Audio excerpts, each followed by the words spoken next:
लातूर जिल्ह्यामध्ये उदगीर येथे 13 जानेवारी रोजी कावळ्यामध्ये एक असाधारण वर्तणूक आढळून आली. उदगीरमध्ये हुतात्मा स्मारक उद्यान आणि महात्मा गांधी उद्यान पाण्याच्या टाकी इथं.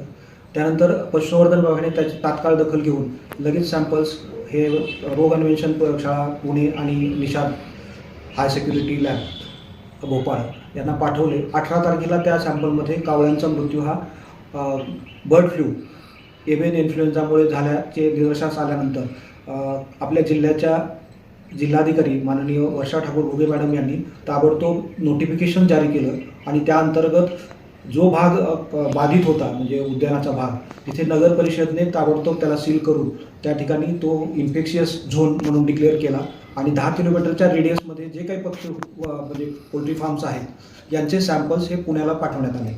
त्याच दरम्यान या झोनपासून इन्फेक्टेड म्हणजे उद्यानापासून 3 किलोमीटर अंदाजे रामनगर उदगीरमधला भाग या ठिकाणी एका पळसातील कुक्कुटपालन बॅकयार्ड पोल्ट्री फार्ममध्ये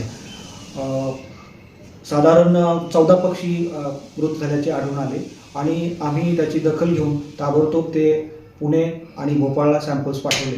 काल 28 जानेवारी रोजी ते सॅम्पल्स पॉझिटिव्ह आल्यामुळे परत जिल्हाधिकारी यांनी त्याची तातडीने दखल घेऊन त्याचं नोटिफिकेशन जारी केलं.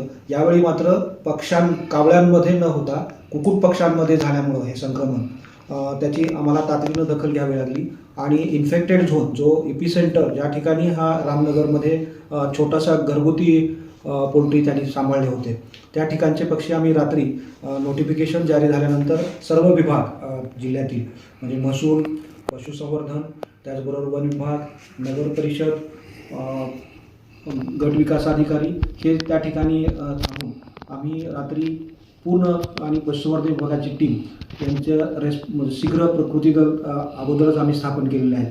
त्यानुसार त्या भागातलं कोम्बिंग ऑपरेशन करून जे पक्षी आम्हाला सापडले त्या ठिकाणी ज्या ठिकाणी हे इन्फेक्शन आढळून आलं त्या पशुपालकाकडे कुक्कुटपालकाकडे परत 37 पक्षी होते आणि त्याच्या बाजूला 4 पक्षी आम्हाला मिळाले म्हणजे 41 पक्षी आम्ही ते नष्ट केले. त्याचबरोबर 1 किलोमीटरचा भाग हा जिल्हाधिकारी मॅडमनी इन्फेक्टेड झोन म्हणून डिक्लेअर केलेला आहे आणि त्या भागापासून 10 किलोमीटरचा एरिया परत अलर्ट झोन ज्यामध्ये सर्व्हिलन्स करून आम्ही त्याचे सॅम्पल्स परत पुन्हा लॅबोरेटरी भोपाळ आणि पुण्याला पाठवणार आहोत. या ठिकाणी सतर्कता म्हणून नागरिकांनी आणि पशुपालक आम्ही त्यांची सर्व जिल्ह्यातील पशुपालकांनी जिल्हा पशुसंवर्धन उपायुक्ताकडे आपल्या पोल्ट्रीची नोंदणी मॅक्झिमम लोकांनी कुक्कुटपालकांनी केलेली आहे.